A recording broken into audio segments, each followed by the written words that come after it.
Hello po mga guys, good morning po.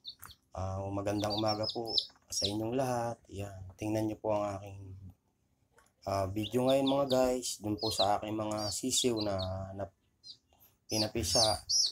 Yan po, nagkaroon po ng dalawang mortality mga guys. Ayan po. Tingnan niyo po, hindi po sila mga makatayo mga guys. Yan, dalawa po. Sayang po mga guys. Ayun, tingnan niyo po ang mga tuhod. Yan. Ayan nagkaganyan po mga guys. Yan masdan niyo po. Mga nakon napiktuhan. Sa kun po ay napulyo mga guys. Ayan po, yan. Yan. Pero sila po ay kinuwang ko, nilimber ko ng ayos mga guys. Napansin ko yan. Tingnan niyo po mga guys ang nangyari. Yan.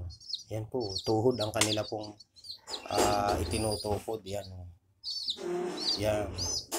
Para din po nangyari dun sa tandang po mga guys. Pero miski ganito po sila mga guys, ay akin po silang patuloy na binubuhay mga guys. Yan, inaalagaan yan. Tingnan niyo po mga guys. Yan. Nakain naman po sila mga guys. Ayan.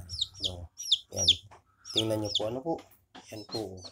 Pero bilang nga po ako ay nag-aalaga ng mga manok. Yan. At bilang isang manggagamot mga guys, may buhay din po ito mga guys, kaya ito ay patuloy ko pong inaalagaan mga guys. Ayan po. Masdan niya po kakawa. Ayan. Pero hindi ko po sila pinababayaan mga guys. Ayan patuloy ko po silang inaalagaan. Ayan. Tingnan niyo pong mabuti mga guys. Masdan niyo po. Ayan. So, minsan po akala ko po ito ay patay na ay inilagaan ko po, ayan, na hindi pa naman po, medyo naglakas po mga guys, kaya lang ganyan nga po mga guys. Yan, pero alagaan ko po ito mga guys, kung hanggang saan po ito tumagal, ayun po, patuloy ko po silang alagaan, papakainin, mabuhugan, yan, papainumin mga guys. Yan po, yan, ganyan po tayo mga guys sa mga hayop. Kapag-alaga po ako sa mga hayop mga guys. Ayan po mga guys, tingnan niyo po.